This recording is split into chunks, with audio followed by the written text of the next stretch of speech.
So I think we have recording now. Let's make sure we are recording. It says, it doesn't give me a red light. I usually see a red light. It says recording. So we're now recording. Hi, Seth. And I'm going to do a welcome in a minute. So, Sure. And I'm going to mention the name of your book. It's In Search of the Wild Tofurkey. Is that true? That is true. And it's available where now? I'll ask you that.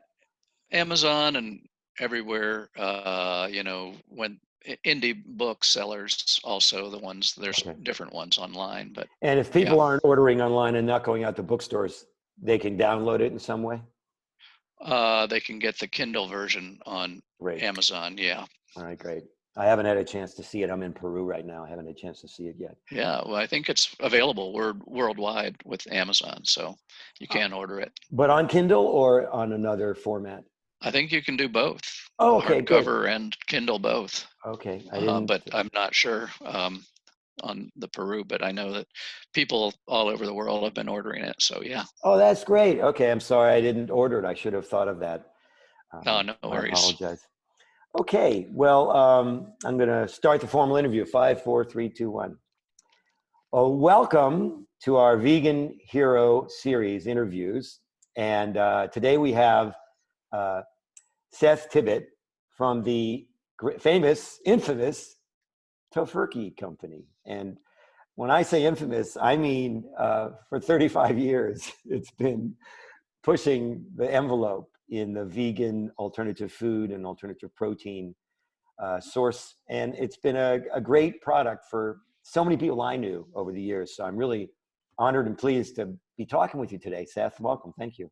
Yeah, thanks. No, I know what you mean by infamous because we were infamous, in many people's eyes, especially in 1995, when we first brought out the first Tofurkey. It was just like there was people that were upset with us, for doing it. And,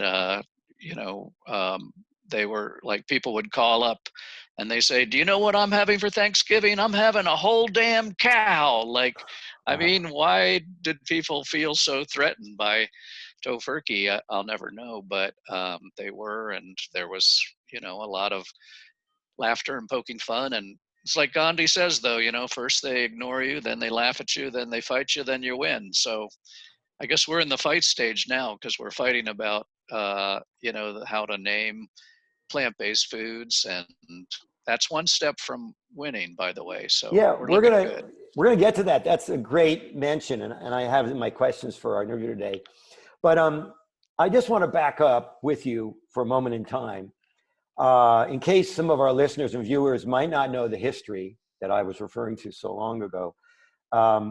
Maybe give us. I know you've done this 1,000 times, but maybe you'll give us a little short, quick encapsulation. I know that you had a business before that led into this. You lived in a great tree house. Sure. You were growing the company, which is a great part of the story. Anybody who lives in a tree house is my kind of guy. I was a tree climber. Oh, good. And so some great points along your way that you might want to tell us about, funny points or even setbacks that you had to work through that are now funny. They weren't funny then, but maybe interweave some of the high points, low points, so people can start to get the sense of what it's like to be a vegan entrepreneur then, during, and then we'll talk about it now and the prospects for the future. Sure. Well, Mark, I started what was to become the Tofurkey Company in 1980. Wow, way back. When I was 30 years old, just about to turn 30. And I had been a vegetarian since 1971 when I had read Diet for a Small Planet by Francis Moore Lapay, who was the first one to point out, that book? Yes, that's the same year I went vegetarian. Oh, I'll be 1971 darned. from Diet for a Small Planet. Yeah. Well, we're in the same crevasse now, Yeah. as Kurt Vonnegut would say. But we were, I was a very poor vegetarian at first. I wasn't eating meat, but I was eating vanilla wafers and chips and stuff. But, there wasn't a lot of information out then about vegetarian anything. Right. There was nothing about the health aspects of the vegetarian diet. There was nothing about the way animals were treated. There were no farm sanctuaries. There's no YouTube videos. It was all like kept under close wraps. And Right. then, environmental issues was really the way that I came into it from Francis Moore Lapay, who pointed out the inefficiency of the Right. animal protein industry and what was the sense of putting all of these vital grains we could be feeding to people And then through second, this yeah. middleman, as it were, Right. Right. animal, Right. Right. aka animals, and Yeah. you know they were a very poor return. You'd put 12 or 15 pounds of grain into these animals, and they would in turn give you maybe 1 pound, if you're lucky, of protein. And I was a naturalist at the time, and that didn't make sense because there was all this land that was being used to grow to support this inefficient system. And so I wanted to create, low on the food chain food that we Low could in the feed food chain. directly to people. The Yeah. problem was back then I had found this book called The Farm Vegetarian Cookbook, which was a great cookbook. But in there, there was a recipe for soy burgers, and that was one of my main things. And what that was, you were doing is there were these little bits of soy, ground up soy, that were about the size of half of a BB, that were uh, Oh, they were soy crunchy. grists. I remember Yeah, they were those. Yeah. crunchy, and you know they are, because they aren't really cooked, they weren't really digestible. But I was taking these soy grits and I was pattying them up with flour to hold them together and frying them in this pan. And I got to say, they tasted bad, but they Mm. digested worse. And they were really hard on your stomach, because soybeans alone, eaten without some kind of cooking, not so great. So I was living on those, but I had gone to the farm, which was this spiritual community of 1,200 hippies down in Tennessee, who were what we call today vegans. What they called then was pure Pure vegetarian. vegetarian, right. You remember that I term? remember Yeah. that. Yeah. Yeah, you were either a vegetarian, which meant you ate cheese and eggs and Right. everything, or you Right. were a pure vegetarian and you ate beans and rice and everything else but anything that came from an animal. So they were Right. 1,200 pure vegetarians, and they were trying to figure out how to feed all these people, and they were growing a lot of soybeans. And so they were doing all these experimental products. They were making tofu, they were making soy milk, they were making ice bean. And then I read about this product called tempeh, which is a fermented food from Indonesia originally, that they had discovered, and they had gone to the laboratories in Cornell University in New York, and they had got some of the culture that he was studying from them. And they had a microbiology PhD guy that knew how to expand cultures, and they were making their own tempeh. And in the literature, they were just going on and on about A, how delicious the tempeh was, and B, how digestible it was. So I was like, Ah. whoa, what do Yeah. you mean? That's a concept. Yeah. Yeah. Here's a pure vegetarian food that tastes great and digests well. Yep. I got to find this. So I was really intrigued. So I went there. I had worked one summer in Tennessee, and I went to the farm and I got some of this culture. I went back to my little tent where I was living and teaching outdoor education to these high schoolers, and made a batch of tempeh out in the field. And tempeh needs 88 degrees temperature to incubate, Okay. and that was luckily about what the temperature was that day in summer of Tennessee, which is a very Indonesian type place in the Yep. summer. Yep. So I made the tempeh, and I it smelled good, looked good. It was covered. It was the soybeans, the cooked, dehulled soybeans were covered with this beautiful white blanket of mold. Hmm. And a lot of people don't think mold is very beautiful, but I had seen pictures of it, and it smelled good, and I was all in. And so I excitedly brought it to the cook tent, where the staff was over there drinking beer and hanging out, and they were unsure about, here's these moldy soybeans we're going to eat. But their caution was weakened by the beer. So we all ate this tempeh meal. Later, they said we weren't sure if we were going to live or not, but we all did. And I was just taken from the get go. So fast forward to 1980, and I, had the idea that tempeh was going to be the next granola. Ah. Like when I was in college, you either had to make your granola or you had to go to the local psychedelic head shop. And that was the only place in town where you could buy ready-made granola. Wow. And so then I came through my college town 5 years later, and I went to the supermarket to get some, and there was a whole section of granola. So I was like, the hippies were right about Took off. granola. They're going to be right about tempeh too. Yeah. So with that thought in mind, I took 2,500 bucks of my earnings from my 8-year career as a naturalist, and I started making tempeh at night in a local co-op kitchen that they weren't using at night, and they were kind enough to rent to me for Uh-huh. $25 a month. But back then, I knew nothing about business. I had laughed at business makers, business students in Right. college, and Right. because business back then, this was the Vietnam War. It was the businesses were the generals, General Electric, General Motors, General Foods. It wasn't the place for activism and changing the world. Right. It was Right. really seen as the status quo. So, anyways, it was so ironic that suddenly I'm in business, right? And I know nothing about business, but I know how to make tempeh, and I was excited about tempeh. And plus, when Ronald Reagan had come into office, all of my natural history jobs were either cut completely or they were, downsized. So it Yeah. wasn't a growth Yeah. industry. Right. Right. So I decided to give tempeh a try. And there was, uh, I could make about, 100 pounds of tempeh a night in the Uh-huh. co-op. Um, so this was December 1980. What city is this? This is in Forest Grove, Oregon, which is about half hour west of Portland, Oregon, Okay. Okay. which today is like the vegan central of, per capita. There's more vegan restaurants in Portland than any city in the US. But back then it was, just getting started, but it was still a progressive Wow. city. Yeah.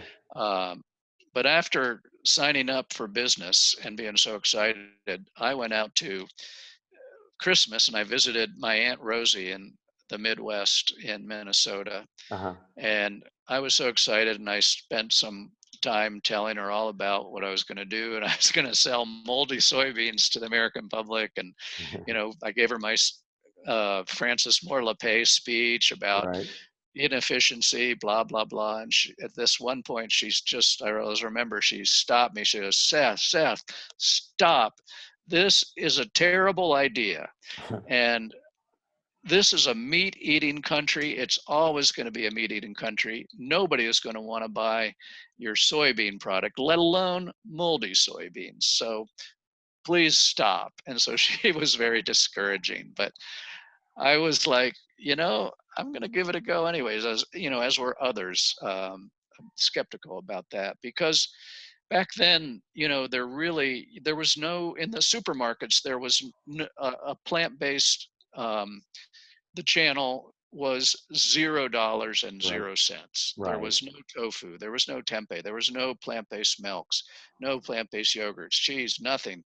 And so you really had to go to the natural food stores and co-ops to get even tofu. But even the tofu was in like small little containers.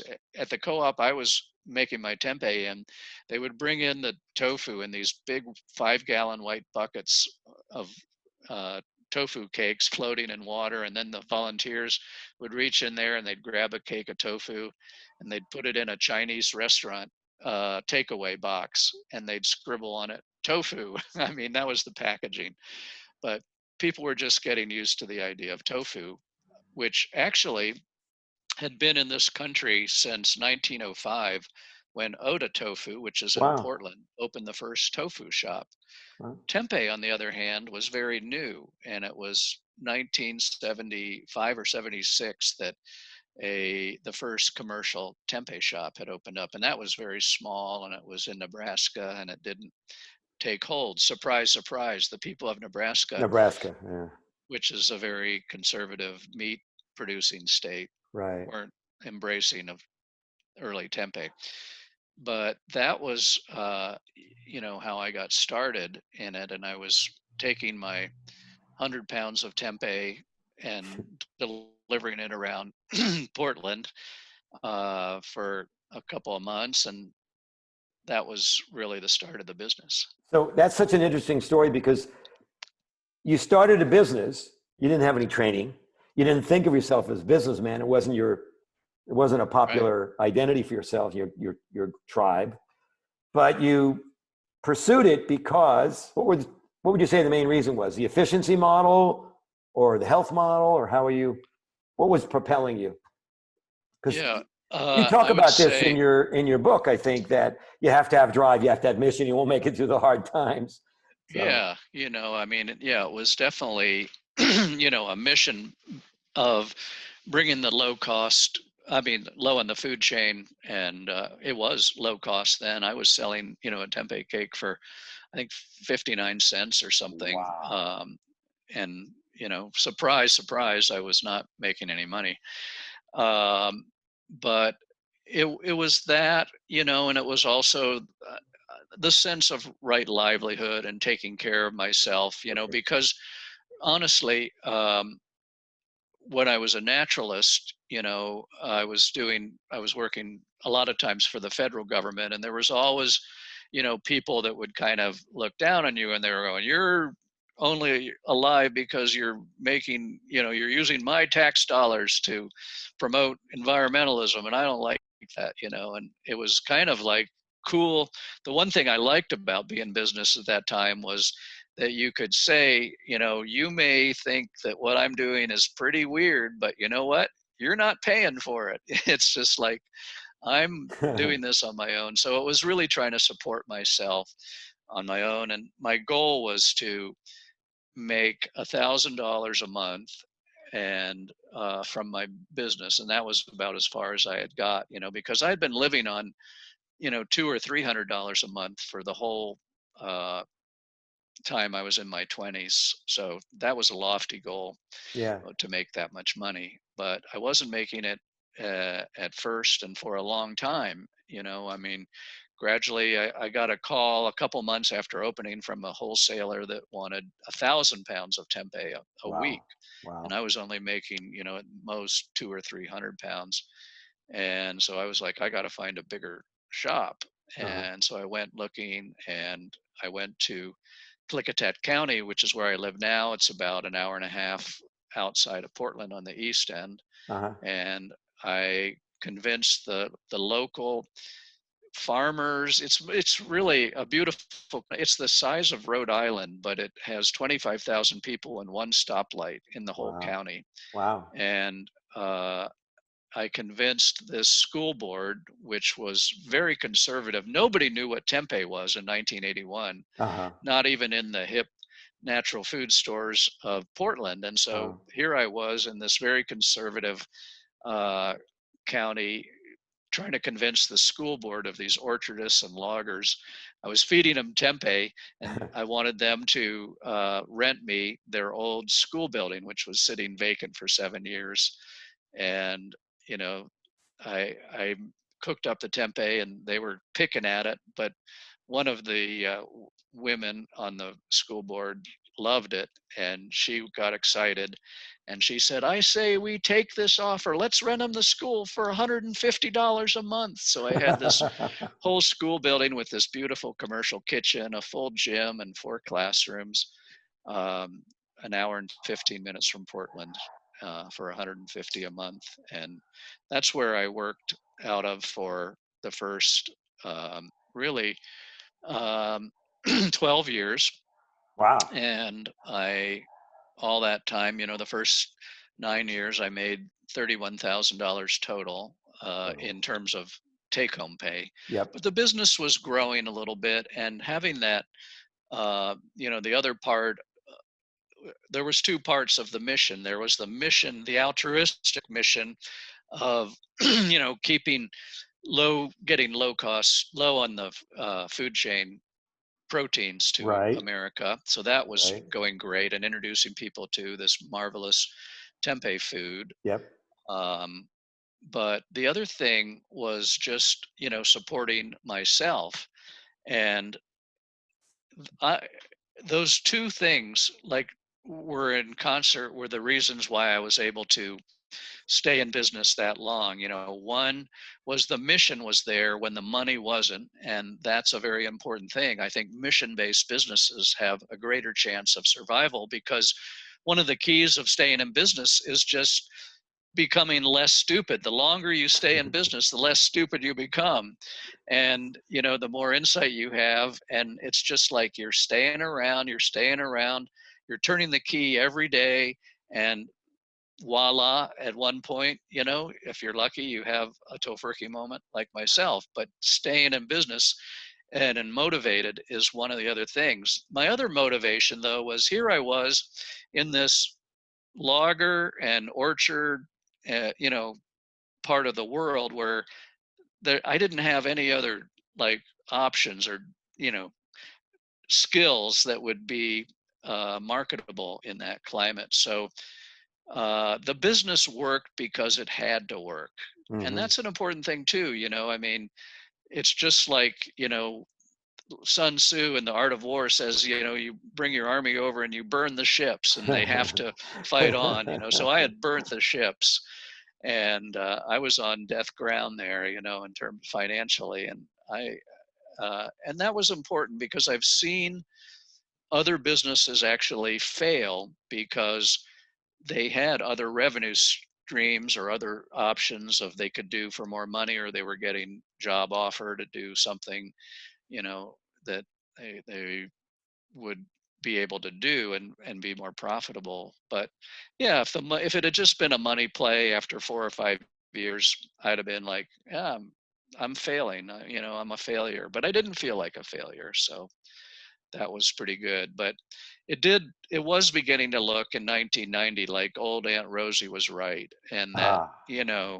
it was a meat eating country, and maybe there weren't going to be a lot of people that were going to ever eat enough of this for me to make a profit. Uh-huh. And so I started really at that point in time, I met my wife, I had gotten married, and then we had a kid, and uh, I was just like trying to figure out, what to do. And it looked like Hmm. a pretty poor bet that Tempe was ever going to become profitable. Uh-huh. And even though it was growing, I was like 15 years, still Yeah. no profit. It's a I long had time. fun, and I had, built a tree house that I had lived in for 7 of those years, that I rented the trees for 25 bucks a month, and uh, very comfortable Crazy. life. But yeah, everybody thinks it was crazy, but it was actually really fun years. I had built a frisbee golf course next to my treehouse, so I was Okay. living on a golf course. Okay. Okay. American dream. I had my own gym. I mean, who cares if you're only making 300 a month? It's like you're having fun. Well, Oregon winters must be chilly in a treehouse.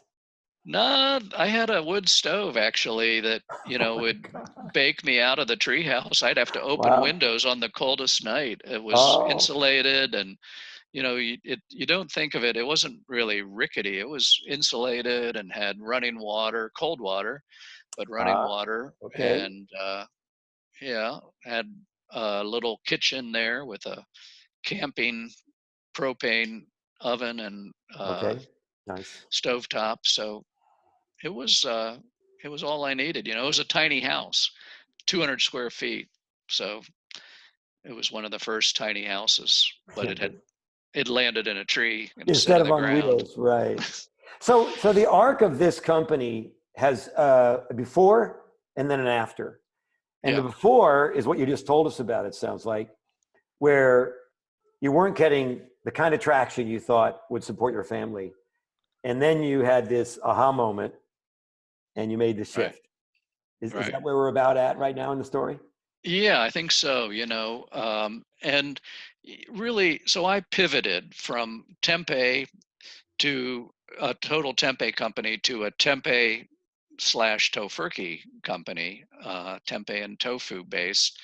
And that was really the pivot that made sense to me. But you look at a lot of companies that are famous today that made pivots. For instance, Starbucks started out as a coffee bean milling company. Like they were just making the mills and stuff for the coffee. They weren't like a coffee shop business at all. And then Howard Schultz went over there to Italy and he saw the culture of coffee shops and how cool they were, and then brought that concept to the US. Nice. So, YouTube started out as like a dating site video or Oh, I didn't something, know that. and Okay. then they pivoted to, funny cat videos and everything. So, and that's all the process of becoming stupid, which I talk about in the book, of just Right. shedding stupidity. I mean, there's a Right. lot of business books that tell you how to be smart.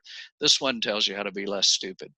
So, um, that in 1995, I had all of these years of kind of Thanksgivings that were not so great in terms of being a vegetarian. I'd been a vegetarian at that point for over 20 years, and I'd had 20 Thanksgivings there, either side dishes or salad, or we tried to make a gluten roast once that you couldn't cut with a chainsaw, and you had stuffed pumpkins that collapsed in the oven. And I was experimenting around. And then my friend Hans Robel of the Higher Taste in Portland, I went in to deliver him some tempeh. He had a sandwich business in Portland, and he was making these stuffed tofu roasts for Thanksgiving for about 50 of his customers, and he was selling them for, I think, 40 or 50 bucks each, Wow. along with some gravy. And I was like, whoa, this looks pretty cool. And I bought one, and it was great. And so I said, let's go into business. I'll buy these from you, and we'll market it under the name of Tofurkey. And he was like, that's not such a good name. And other people too, they were like, that sounds like a sneeze or something. It's not really a great name. So once Uh-huh. again, I had Aunt Rosie's in the room telling me that I had bad ideas.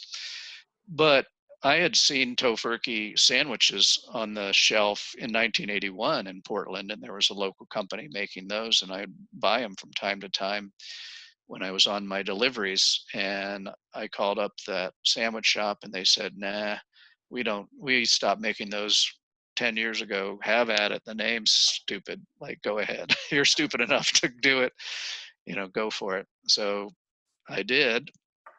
And, right from the get go, it kind of really struck a chord with people, the customers.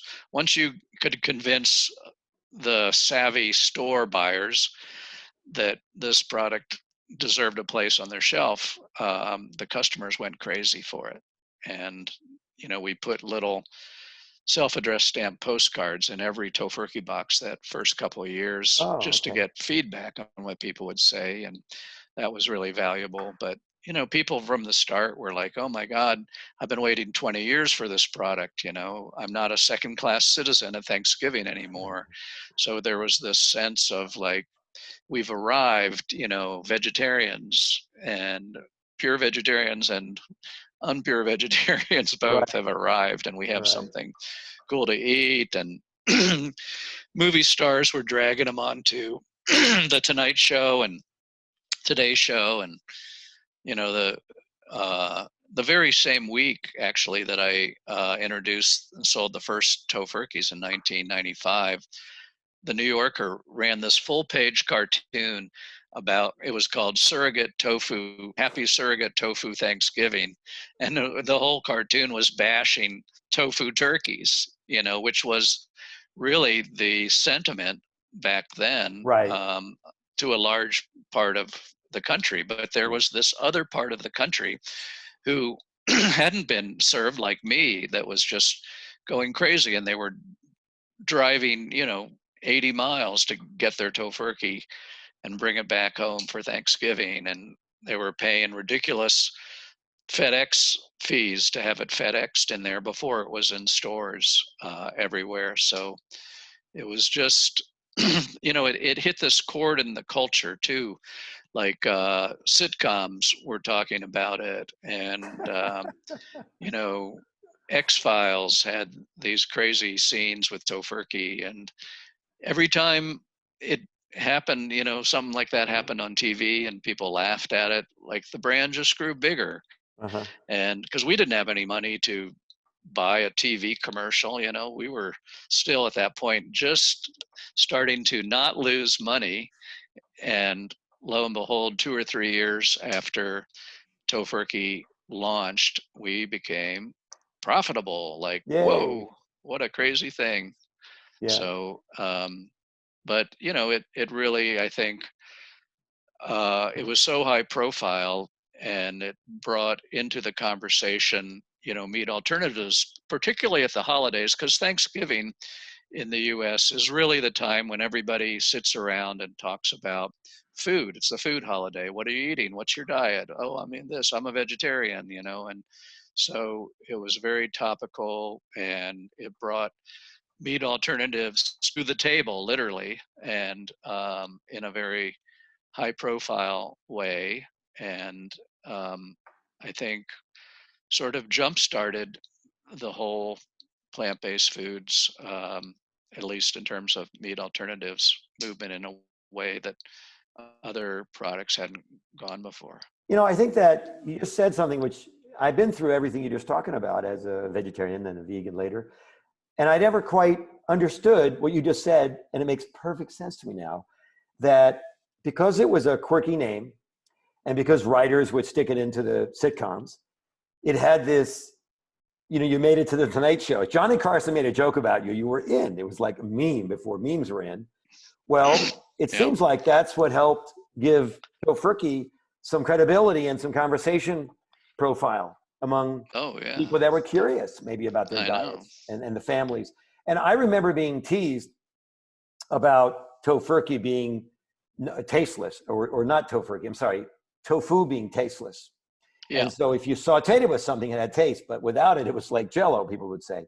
Right. And so what I'm now understanding in this new reference you just gave me is that Tofurkey really gave people a way to, whether they be in the movement or observing the movement, maybe they're friends or family, or maybe they're being critical of movement, but it gave people a way to talk about something and understand characteristics, and they either like it or dislike it. But the point was, there was something very specific that people could then refer to. And so it gave identity to this alternative meat, alternative food movement that was forming at the time. Yeah. Yeah, it did. And you even had people like conservative commentators were, especially, they were coming into their own right then too. And one time I remember Rush Limbaugh bashed Tofurkey, Oh my God. and I was just like so thrilled with it. I looked at my wife and I said, look at this, and your father didn't think I'd amount to much. Like, here I am getting bashed by Rush Limbaugh. Right, So right. I was wearing that as a red badge of courage, but it was true. And it was especially cool to see, the product not just covered, by the Food Network, and, in a more serious event, which was cool, because they'd come out to the plant and they'd show, here's how we make Tofurkey. And we were Oh. on a bunch of shows, and that was great. But I What always year? loved What to, years was that first when that started happening? that was like 1999, and like Nightline, Ted Koppel, and Wow, those kind of that's guys. mainstream. Yeah. Yeah, it was mainstream. And then early 2000s, you know, Modern Marvels and all these History Channel. I mean, we were having a lot of exposure on just like how it's made and different shows. But I really always loved the uh, fictional characters, talking about Tofurkey, like Jeff Goldblum would say, drop it in a conversation at a cocktail party or something in some movie, or just like that. Because in I look at this situation that we're in today, there's so many books about veganism that are just nonfiction. They're all nonfiction. Nobody's written the big vegan novel, and novels touch us in a place deep in our hearts that you can't touch with just nonfiction writing. Like, you look at The Jungle by Sinclair, and that book basically got meat inspectors into the slaughterhouses. It was a Wow. novel, but it was talking about real conditions. And so I think that, as much as the Food Network and nonfiction uh, Coverage. Yeah. places really, Yeah. help promote Tofurkey, that it was the fictional characters and books and on TV shows and on Jeopardy and just like, kind of cultural things that really cemented the brand into a national brand Well, for as much as sure. I anything. remember hearing, I think it was the late 90s, I would hear all the time, "What are you having for Thanksgiving, Mark? Are you having tofurkey?" Because people would hear of it and then they would Yeah, mention it to me. It was so funny. I know it. Yeah, I was living Yeah, in California in those years. So yeah, let's put this in reference because you just mentioned a really great segue. I'd like to talk about your book. It's titled "In Search of the Wild Tofurkey." Is that true? yeah, that's it. What precipitated that? Is that a look back of the last 35 years? Or is it something that's been baking, so to speak, in your brain and your feelings and your thoughts and hearts, and you've been Yeah. aching to write it and it finally came out? Well, in 2014, I handed over the president mantle to Jamie, my stepson, and at first, for the first 3 or 4 years, I was doing export sales, which was great, because I was traveling the world and starting Tofurkey sales up in Australia and the UK and different places Nice. around the world.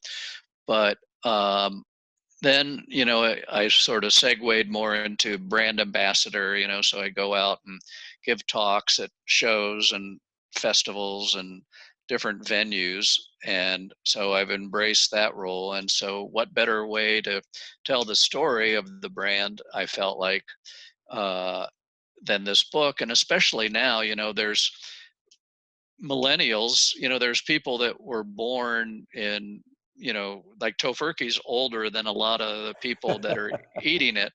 And everybody thinks that maybe it just started as a Tofurkey company. They didn't know the whole story of the Tempeh years and the failures and everything that I had, or the history of the company and the history of the plant-based foods movement. So I really wanted to, you know, tell that story, because I think that, the Tofurkey story, when I look at it, I step back and look at it now, it's very different than um, any other company, in that it's still, after 41 years, I'm still the major shareholder, which is unheard of, for the founder to Financially, still be the right. major shareholder, because Yeah, we haven't sold any equity outside our company and outside the family. And so we've kept it as a very independent, closely held company, because, you know, we don't, we haven't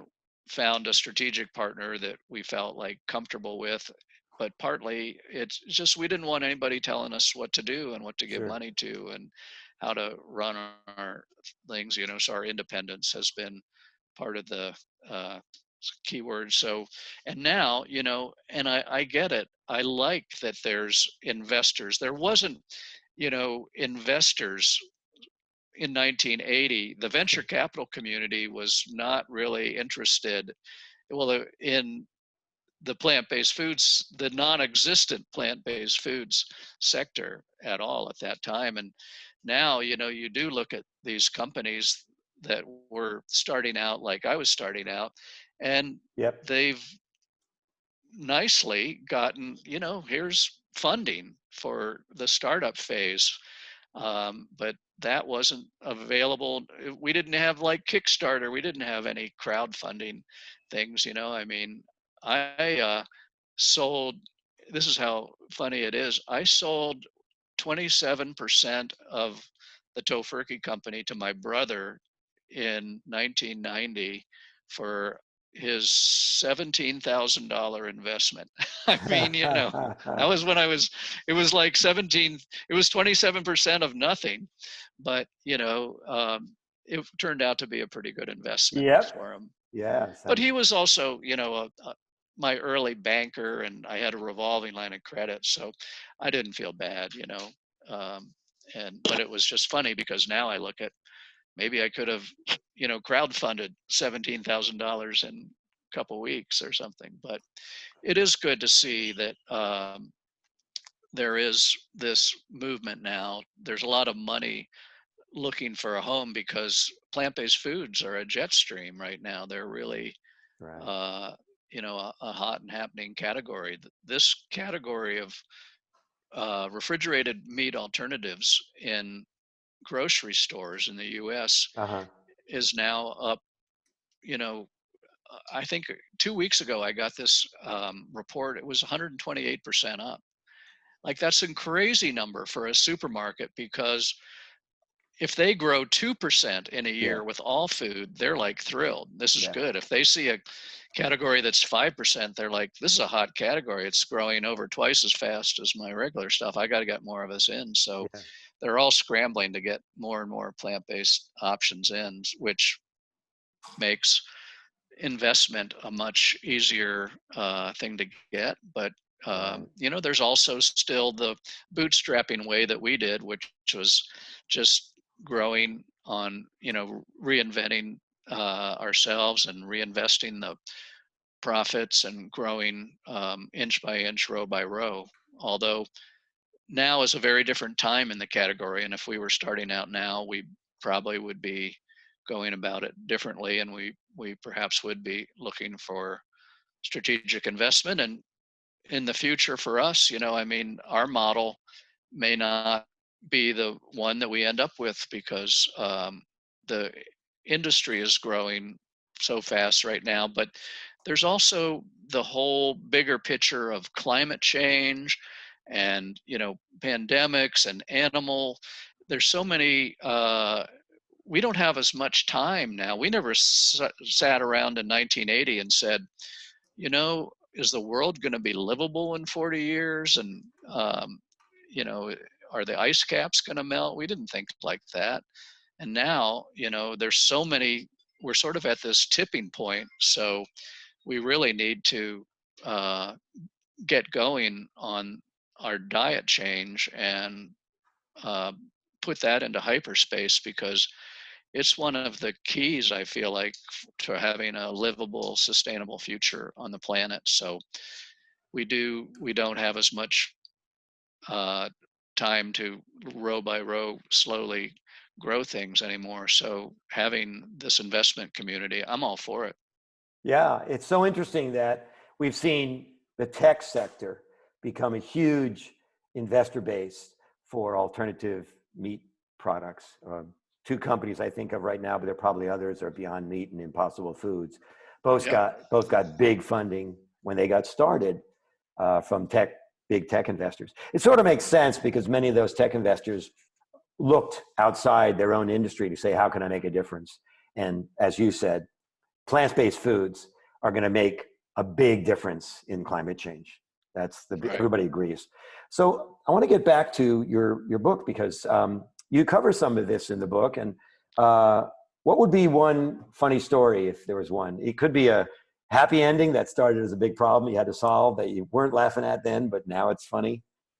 Any kind of Well, points? yeah. Well, you know, I think I referenced early on how unprepared for business that I was. And one of the stories in the books is that I was, as I said, a novice at business, didn't know anything about business. And I rented the space in the co-op for 25 bucks a month. And one of the managers of the co-op, they had four managers, and this one guy, Robert Grott, was trying to take me under his wing, you know, because he was the business brains of the co-op.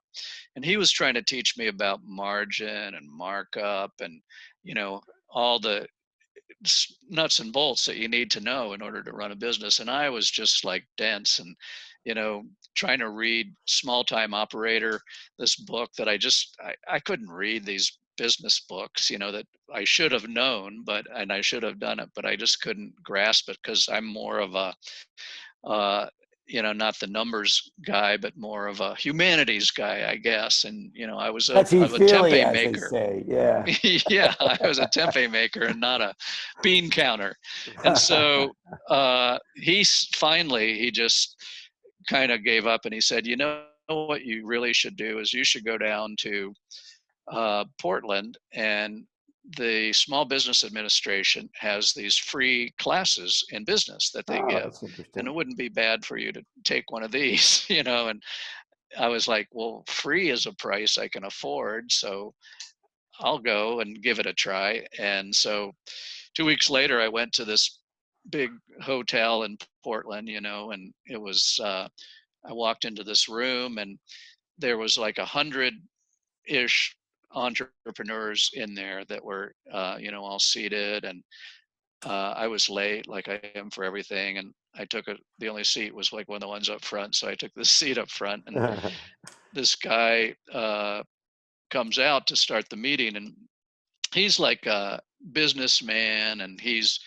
got this suit and tie on, and he's got rings big on his big meaty fingers, and he's real, opulent. He was And am I right? Are you dressed in more hippie clothes?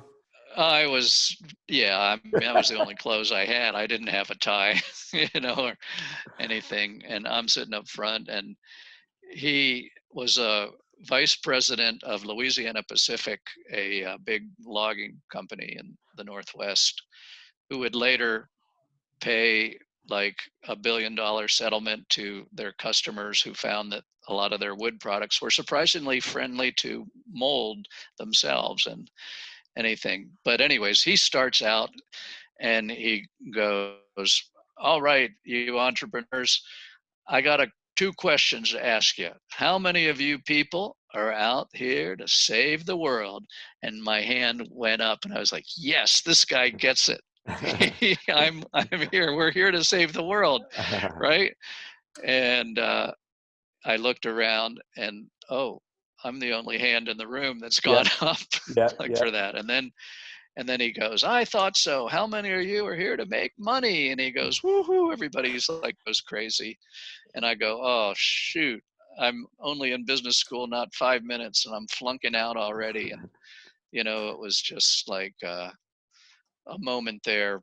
But when I think back on that too, it was funny, but it was, I asked, did I get that question wrong? I mean, did anybody get that question right? Because shouldn't it have been both hands, Right, with like, hey, I'm here to make money, but I'm also here to save the world. Because if you're not making money, your mission's going nowhere. And if you just have a mission without money, your mission's going nowhere. So right. Yeah. they're hand in hand. So I don't think anybody got the question right, but it's just funny. But there's a lot of funny stories in the book about, the early days of tofurkey and the early days of tempeh, and some of the weirdo things that happened along the way. We sold tempeh to the Bhagwan Sri Rajneesh, Oh, who was yep. this epic documentary. Wild Wild Country was filmed and released a couple years ago.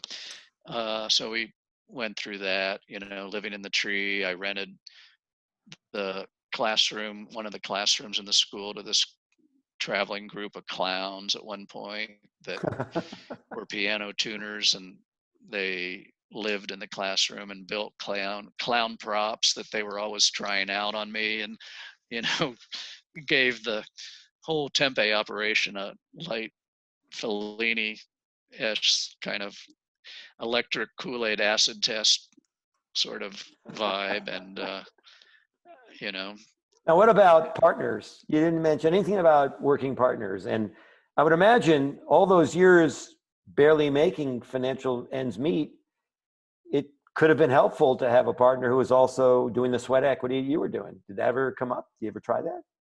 yeah, early on, like, we were just small.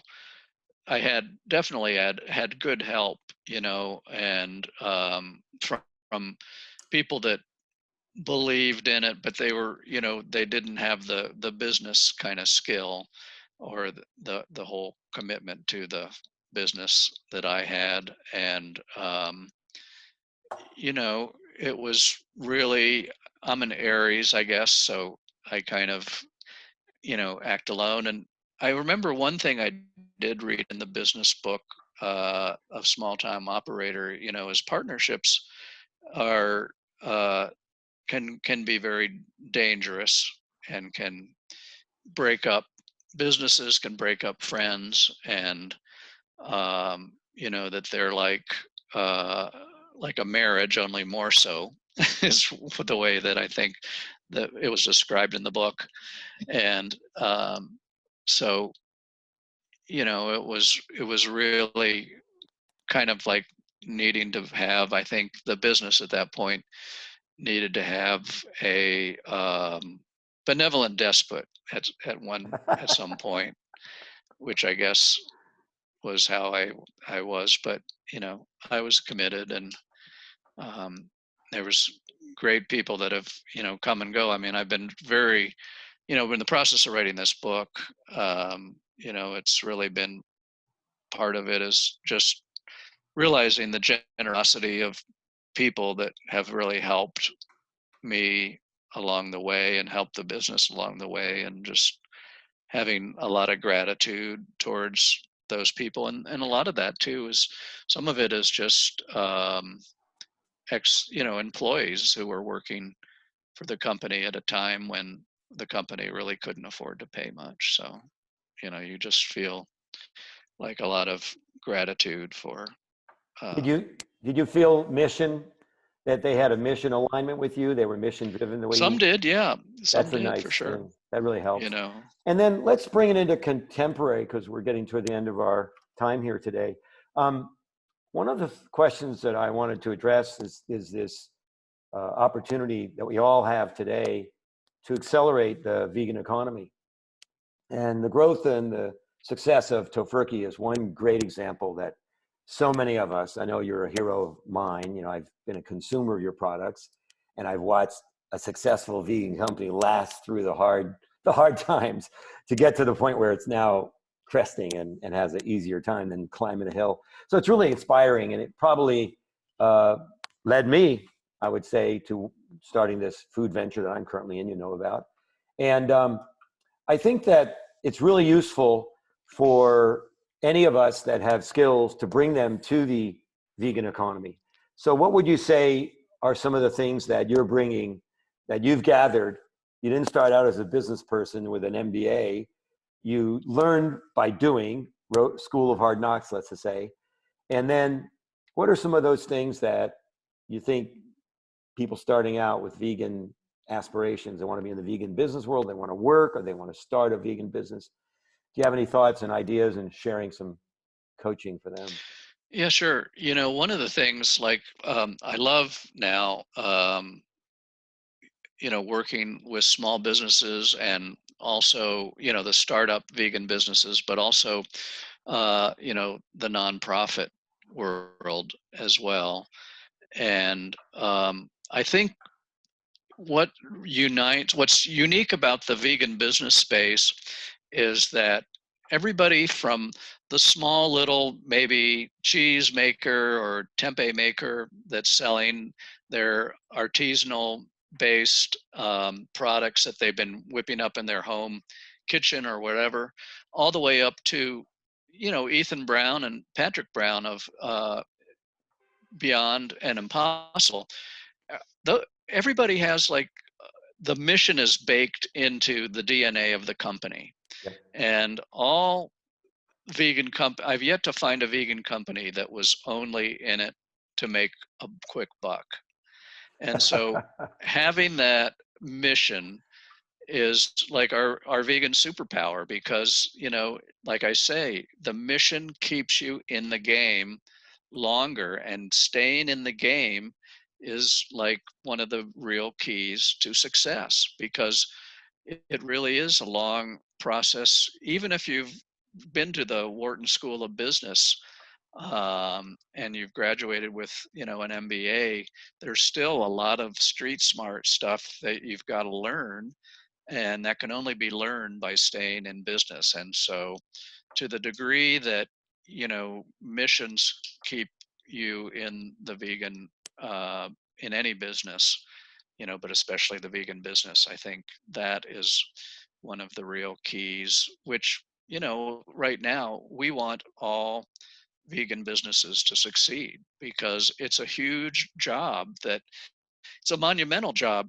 As hot as plant-based foods are, they're still just a very, very small share of the market Right. compared to the meat and dairy counterparts. Yeah. Like it's only plant-based milks that are out in the US supermarkets as above 1%, and they're like 13 or 15%, Right. by dollar volume. So that's a big market share. But, and that goes for plant-based meats too. We're on this incredible 128% growth streak, but we're still One. less than 1% It's of crazy. meat. So that's a bigger job than any one brand. And, so we want all brands to succeed. And, the hotter the category is, the easier it is for all of us to place our products. And it's the tide that floats all boats. So I guess that's my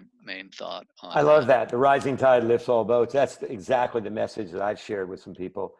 One of the things that are so inspiring for me is that we're going to have a parallel economy. This is what I'm reading with a lot of experts, that every product in the main economy is going to have a version in the parallel vegan economy. When I say vegan, that would include environmentally more sustainable, socially and more inclusive, and more worried about the effects that it leaves behind in the production and the supply chain. And so I think, as you said, there's a huge growth opportunity for any entrepreneurs, whether they want to be at the raw category of raw products, growing it and supplying it into the supply chain, or producing it, value added. And there's a big opportunity for anyone who wants to be anywhere in that line of from production all the way to sales. So there's a big job ahead of us and a big opportunity for anybody who graduates with an MBA, or somebody who's anti-business and just wants to change the world and figure it out on in between, maybe a mixture of both. Go to SBA classes, go to back to MBA school 10 years in. There's just so many different ways to get into the vegan economy and be part of the solution. Very exciting times.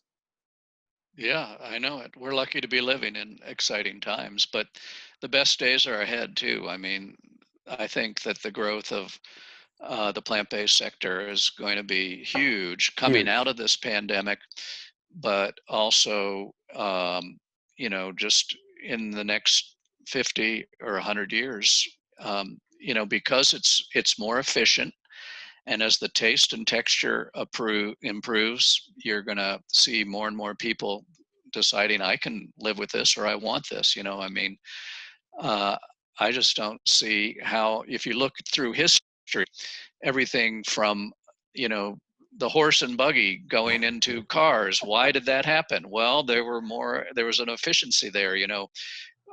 Cameras. Why do we go to digital cameras? When I was growing up, you took your pictures and you put them in the mail, and 3 weeks later you got back 12 snapshots, and half of them were black, and didn't Right. show anything. Right. So, it's just like we've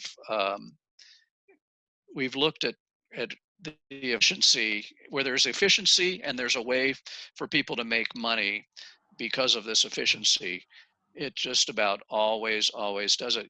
Food has this emotional and traditional component to it, so it can be harder to move people. But at the same time, you see the biggest corporations on earth now, ConAgra, Tyson's, Unilever, they're all, they see this growth rate in this category, and so they're all positioning themselves for this new economy. And it, it's a great place to be. So I encourage anybody that's thinking of having a plant-based vegan startup, go for it. Your timing couldn't be great. Timing's everything in business. Like, my timing was a little off. It was like, great product, a little bit ahead of its time, One but and a half generations too early. yeah, a little bit. But It's fantastic. You It all worked stayed out. the course. Yeah, you're mission driven.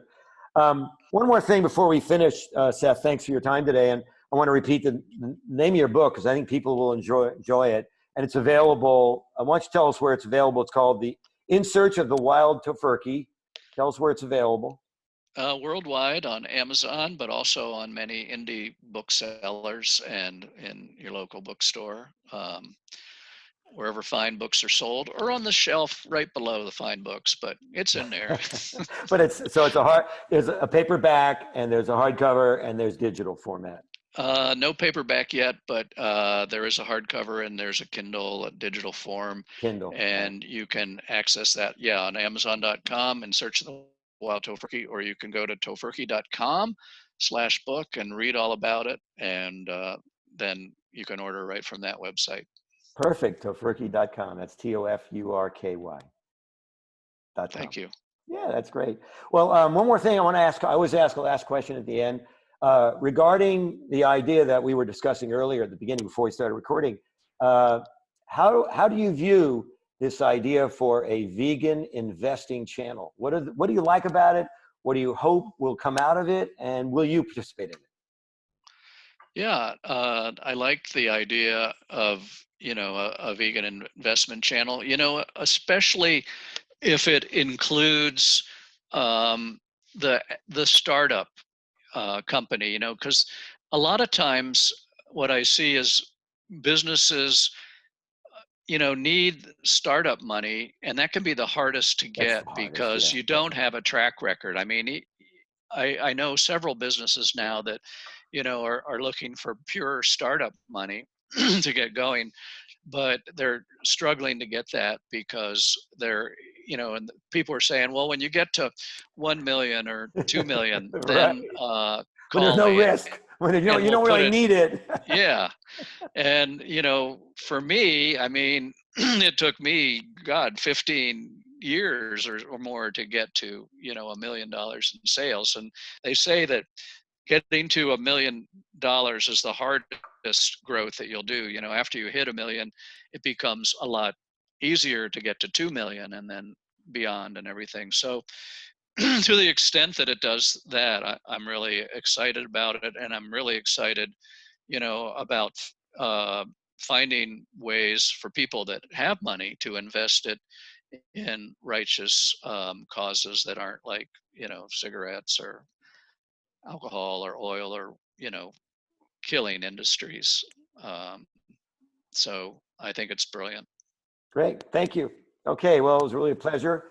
Um, Vegan Hero Business Series. Thank you, Seth Tibbot from Tofurkey. We'll see you again, and I'll see you in the aisles of Whole Foods and everywhere else. Thank you, Mark. Bye-bye. Bye.